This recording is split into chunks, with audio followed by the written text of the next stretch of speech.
Shall I start? Hiya, love history. It's me again, it's Beverly. Now I'm awful sorry that I wasn't in touch. Thing is, last week what I did is in me quest for knowledge, you know, me historical and literary knowledge, in order to win Stephen's heart. Well, I've been spending a lot of time at Love History headquarters.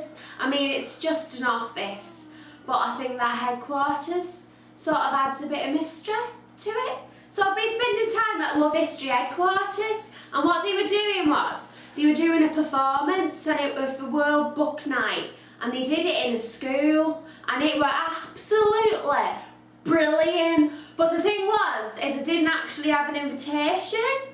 So I might have had to do a bit of breaking and entering in order to watch it, and I might have broken my parole conditions, and I might have spent a little bit of time in prison, but it's alright because it was just a misunderstanding, and I was just trying to get the knowledge, you know, steep it all into my brain, because we're going to tweet Stephen and tell him all about it. But anyway, while we were away, I had a lot of time, you know, to do a bit of reading. And Judy had given me great expectations. And I was like, what's this, Judy? It's massive and there's no pictures. And she's like, no, you'll really enjoy it. So, you know, I thought, oh, whatever, I'll give it a go. And do you know what? It was so relatable. Have you read it? I came across this character, and her name is Miss Havisham.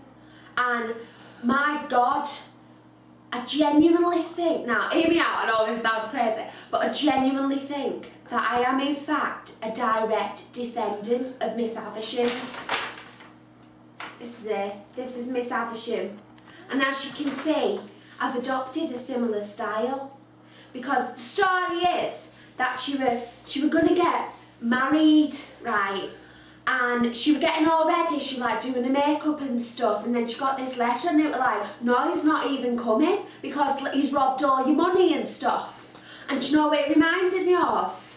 Is when I planned mine and Stephen's wedding, and I sent him the invitation, you know, because I'm not allowed near his house, because I've got to stay 15 metres away from him by order of Metropolitan Police.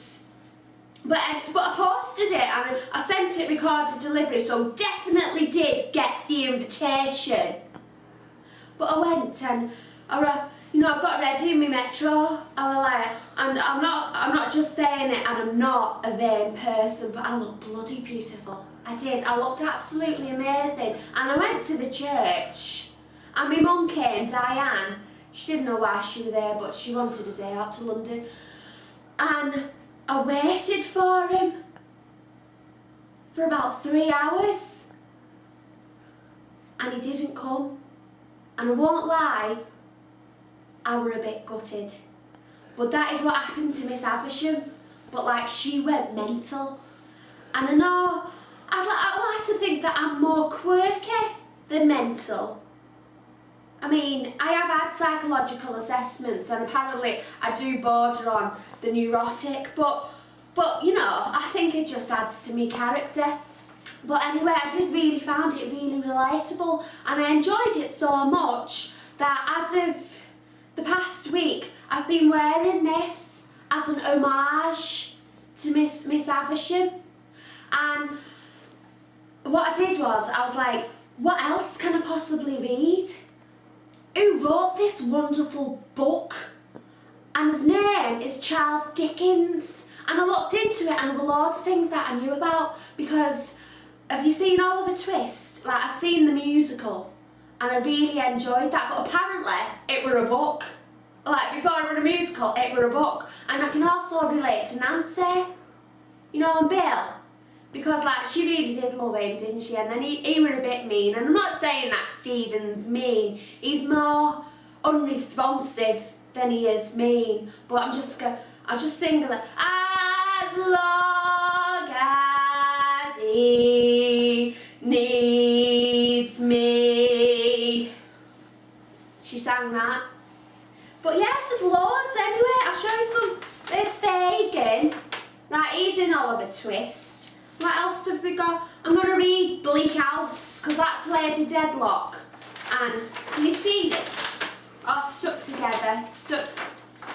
Lady Deadlock. Because I haven't read that yet, but apparently it's really good. Judy says it's really good. And there's Artful Dodger.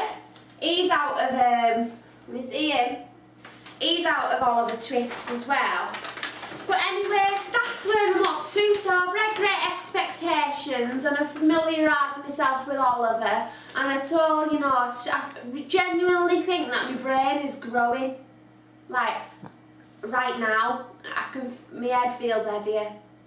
So that's that anyway, but I'm going to be doing loads of things. Apparently next week I'm going on a tour of Liverpool called Tale of Two Cities, so I'll tell you about it next week, but it's going to be brilliant anyway.